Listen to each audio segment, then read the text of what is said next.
সে আবু সাঈদ মুগ্ধ সহ সকল শহীদদের রুহের মাগফিরাত কামনা করছি। যারা অসুস্থ অবস্থা হসপিটালে আছে, দ্রুত তাদের সুস্থতা কামনা করছি। তাদের অভাব এবং প্রয়োজন আল্লাহ তার গাইবী খাজানা থেকে পুরা করুক, সবাই বলেন আল্লাহুম্মা আমিন। সাথে সাথে স্মরণ করছি এই দেশ ও মাটির জন্য ৭১ যারা জীবন দিয়েছিল সকল শহীদদেরকে শ্রদ্ধা ভরে স্মরণ করছি। সংগ্রামী বন্ধুগণ, আজকে সমাবেশ কি এবং কেন ইতিপূর্বে বক্তাদের আলোচনার মাধ্যমে আমরা জানতে পেরেছি। এক কথায় যদি আমি বলি, এই ৫৩ বছরে আমরা বারবার এই দেশের নেতৃত্বের পরিবর্তন দেখেছি। কখনো সোনার বাংলা, কখনো সবুজ বাংলা। বিগত এই ১৫ বছরে দেখলাম ডিজিটাল বাংলা। কিন্তু এই মানুষের জাতির ভাগ্যের পরিবর্তন আমরা দেখি নাই। কারণটা কি? এর কারণ আমাদের শায়খ মোর্শেদ হযরত পীর সাহেব হুজুর চরমনাই নওয়ারাল্লাহু মারকাদাহু তিনি বলতেন, শুধু নেতার পরিবর্তনের মাধ্যমে এই জাতির ভাগ্যের পরিবর্তন হবে না, যতক্ষণ না পর্যন্ত নীতির পরিবর্তন হবে। এই ৫৩ বছরে ৫ বার দেশটা দুর্নীতিতে চ্যাম্পিয়ন হয়েছে। দেশের টাকা বিদেশে পাচার করে টিআইবির রিপোর্ট অনুযায়ী ২৮,৬০০,০০০ কোটি টাকা, বিশ্ব ব্যাংকের বাজেট অনুযায়ী এই টাকা দিয়ে ২০০ পদ্মা সেতু করা সম্ভব। আর ফ্যাসিবাদের বাজেট অনুযায়ী করলেও ৯২টার উপরে পদ্মা সেতু হওয়া সম্ভব। কাগজ কলমের হিসাবে এই টাকা দেশের থেকে বিদেশে পাচার হয়েছে। আমরা দেখেছি যেই যখন এই দেশে ক্ষমতায় আসছে, নিজের পৈতৃক সম্পত্তি মনে করে দেশটাকে বারবার লুটপাট করে ধ্বংসের দ্বার প্রান্তে পৌঁছেছে। ধ্বংসে পতিত হতে হতে এমন অবস্থায় গিয়ে উপনীত হয়েছিল, আমাদের ডিজিএফআই এর ২টা ফ্লোর নাকি নিয়ন্ত্রণ করত। জাতীয় নিউজে আসছে। এনএসআই এর একটা উইংস পরিচালনা করত।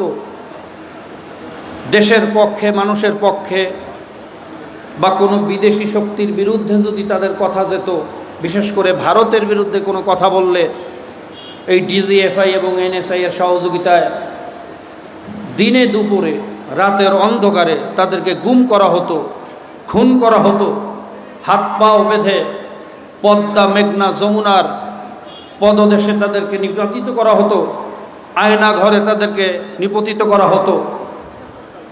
এমন অবস্থায় চলতেছিল, এমন দেশ বিরোধী চুক্তি হয়েছিল শেষ পর্যন্ত যে আমাদের একটা জায়গা, এই দেশের চতুর্পাশে ৩ পাশে ভারত, এক জায়গা খোলা আছে, সেটা হলো বঙ্গোপসাগর। সেখানে আপনারা জানেন ৯০০ একর জমি মোদির বন্ধু আদানিকে লিখিতভাবে ৯০০ একর, অলিখিতভাবে আরও ৬০০ একর, ৭০০ একর, প্রায় এই ১৬০০ একর জমি, যেটাকে বলা হয় বাংলাদেশের মধ্যে ভারতের কেমন যেন একটা খণ্ড, অর্থাৎ বঙ্গোপসাগরটাও ভারতের হাতে তুলে দেওয়া হয়েছিল। আমাদের দেশের যত পণ্য দেখবেন, মোটরসাইকেল দেখবেন ইন্ডিয়া, যত ট্রাক দেখবেন ইন্ডিয়া, যত সিএনজি দেখবেন ইন্ডিয়া, যত পাথর দেখবেন ইন্ডিয়া। মানে এই দেশটাকে ইন্ডিয়ার একটা করদ রাজ্যে পরিণত করেছিল। আল্লাহ পাকের খাস মেহেরবানি। অনেকেই বলেন এইভাবে যদি চলতে থাকতো, সেই দিন বেশি দিন ছিল না, হয়তো আমরা শুনতাম যে বাংলাদেশের রাজধানী এখন আর ঢাকায় না, বাংলাদেশের রাজধানী হলো দিল্লি। এই কঠিন পরিস্থিতি থেকে আল্লাহ পাক যাদের উসিলায় আমাদেরকে রক্ষা করেছেন, আল্লাহ তাদের মর্তবা জান্নাতের উচ্চ মাকাম দান করুক। আর যাদের ষড়যন্ত্রের কারণে আবার সেই ভারতের কোলে উঠানোর জন্য যারা চেষ্টা করতেছে, আল্লাহ তাদেরকে হয়তো হেদায়েত করুক, নয়তো ধ্বংস করুক। সংগ্রামী বন্ধুগণ, আমি কবির ভাষায় যদি বলি, এই ভ্রান্ত সমাজ সামলাতে হলে হতে হবে সামাজিক। তাই মাটি, মানুষ ও মানচিত্রকে বুঝে নিতে হবে ঠিক।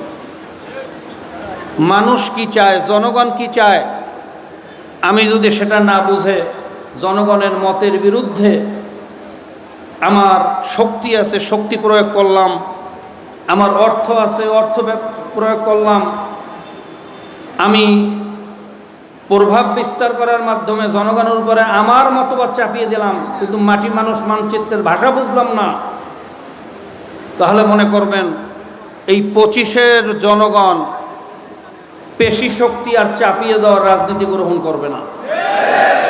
বিশেষ করে আমি বিএনপির বন্ধুদেরকে বলবো, সব জিনিসের না বলা বন্ধ করেন। আপনাদের একটা প্রবণতা হয়ে গেছে, জনগণ যেই প্রস্তাবে উঠে আপনারা বলেন না, যা বলেন না। আমরা 5 তারিখের পরে জনগণ দাবি করলো যে ফ্যাসিবাদের রেখে যাওয়া শক্তিশালী এবং শেষ চিহ্ন হলো চুপ্পু, এই চুপ্পুকে উৎখাত করতে হবে, আপনারা বললেন না। জনগণ দাবি করল 17 বার কাটাছিড়া করে যেই সংবিধানকে একটা দলীয় টালিখাতায় পরিণত করছে, যেই সংবিধানের উপরে ট্যাগ লাগিয়ে বিগত পতিত সরকার ফ্যাসিবাদ হতে সক্ষম হয়েছে, এই সংবিধানকে পরিবর্তন করতে হবে, সংবিধানের ভিতরে সংস্কার আনতে হবে, আপনারা বললেন না। জনগণ দাবি করল 4,500 উপরে ইউনিয়ন, অধিকাংশ ইউনিয়নের চেয়ারম্যান পালাতক, চেয়ারম্যান নাই, মেম্বার নাই, জনগণ দুর্বিষহ জীবন ভোগ করতেছে। ইউনিয়ন সার্টিফিকেট আনতে টিউন অফিসে যেতে হয়, নাগরিক সনদপত্র পাচ্ছে না, জন্ম নিবন্ধন পাচ্ছে না, ওয়ারেস্ট সার্টিফিকেট পাচ্ছে না, আপনারা ট্রেড লাইসেন্স পাচ্ছে না, জনগণ ভুগতেছে। আগে ইউনিয়ন নির্বাচনটা হোক, জনগণকে আগে দুর্বিষহ জীবন থেকে মুক্তি দেন, আপনারা বললেন না। সব জায়গায় না বলতে বলতে আমি মনে করি জনগণ আপনাদেরকে বলবে, আপনারাও না। কথা ঠিক না ভাই? ঠিক। এখন 71% জনগণ দাবি তুলেছে পিআর পদ্ধতির নির্বাচন, আপনারা বলতেছেন না। আমি বলতেছি এভাবে নায়ের যদি প্রবণতা বন্ধ না করেন, আপনারাও নাই হয়ে যাবেন। যার প্রমাণ ঢাকা ইউনিভার্সিটি দাবি জাবিতে প্রমাণিত হয়েছে। জনগণ আপনাদেরকে লাল কার্ড দেখিয়েছে, হলুদ কার্ড দেখিয়েছে। এখনো যদি জনগণের ভাষা বুঝতে না পারেন, মনে রাখবেন 2001 আর 2025 এক না। 2025-এর রিক্সাওয়ালাও রাজনীতিবিদদেরকে সবক দেওয়া শিখছে। এখন আর 2001-এর সেই বোকা জনগণ বাংলাদেশের জনগণ না। আপনারা সকালে এক কথা বলেন, বিকেলে আরেক কথা বলেন, এক এক নেতা এক এক ধরনের কথা বলেন। এই বিভ্রান্তমূলক কথা বন্ধ করেন, এই দেশটাকে ধ্বংসের হাত থেকে বাঁচান। আসেন আমরা কাঁধে কাঁধ মিলিয়ে এই জাতির ভাগ্যের পরিবর্তনের জন্যে সবাই মিলে ঐক্যবদ্ধ একটা জাতিতে আমরা একটা সংসদ পরিচালনা করি।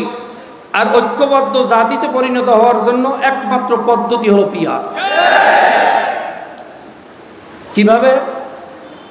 আপনারা জানেন, যারা বিগত পদ্ধতিতে নির্বাচন করতে চায়, বিগত পদ্ধতিতে ধরেন 5 জন নির্বাচনে দাঁড়াইছে, একজনে পাইল 5,000, একজন 10,000, একজন 15,000, একজন 20,000, একজন 25,000। নেতা নির্বাচন হইল কত হাজার ভোটে?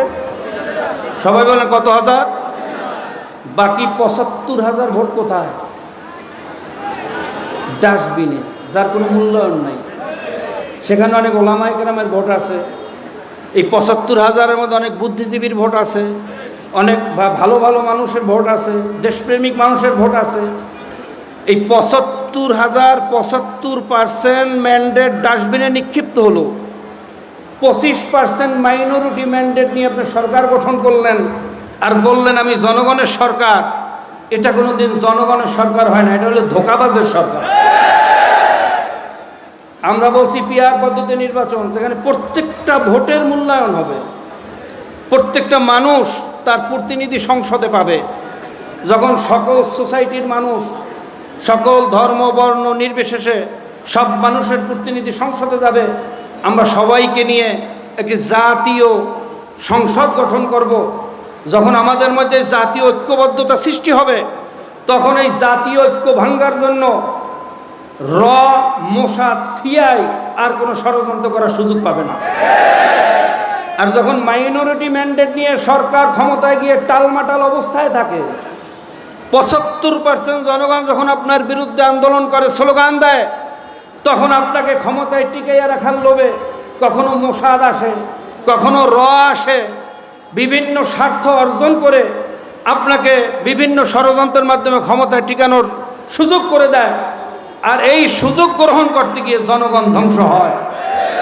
এই ধ্বংসের থেকে হাত দেশকে বাঁচাতে হলে একমাত্র পদ্ধতি হলো পিয়ার। কাজে আসুন, এতদিন যাই যা না বলছেন, এই ন্যায়ের রাজনীতি বন্ধ করেন। সরারদি উদ্যানে আপনারা দেখেছেন জাতীয় মহাসমাবেশে, সেখানে শুধু ইসলামী আন্দোলন না, সেখানে শুধু ইসলামী দল না, হিন্দু, বৌদ্ধ, খ্রিস্টান সহ দেশপ্রেমিক উল্লেখযোগ্য, বিএনপির বাইরে যারা এই জাতির নেতৃত্ব দিতেছে, এরকম গ্রহণযোগ্য উল্লেখযোগ্য বহু দল সেখানে ছিল। সেখানে সবাই পিয়ারের দাবি তুলছে, কিন্তু আপনাদের নেতা সালাউদ্দিন সাহেব কি বললেন? পিয়ার আবার কি? এটা খায় না মাথায় দেয়। কি আশ্চর্য ব্যাপার! একজন জাতীয় লিডার, এতগুলো রাজনৈতিক দলের ব্যক্তিত্বর ওখানে বক্তব্য দিচ্ছে পিয়ারের পক্ষে। বিশ্বের প্রায় 91টা দেশে পিয়ার পদ্ধতিতে নির্বাচন হচ্ছে, পিয়ার পদ্ধতিতে দেশ পরিচালনা হচ্ছে। দেশের 71% জনগণ পিয়ার পদ্ধতিতে নির্বাচন চায়। গতকালকে একটা রিপোর্টে দেখলাম 82% জনগণ চায়। আর আপনাদের নেতা বলতেছে খায় না মাথায় দেয়। এভাবে তুচ্ছ তাচ্ছিল্য করেছেন, ওই রাজনৈতিক দলকে করেন না, গোটা জাতির সাথে তুচ্ছ তাচ্ছিল্য করেছেন। সালাউদ্দিন সাহেব, এটা আপনার থেকে আমরা আশা করি নাই।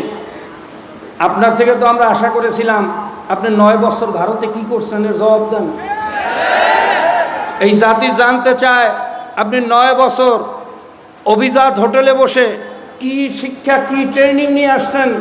জাতি প্রশ্ন তুলছে, সেই প্রশ্নের জবাব না দিয়ে আপনি বলতেছেন পিয়ার খায় না মাথায় দেয়।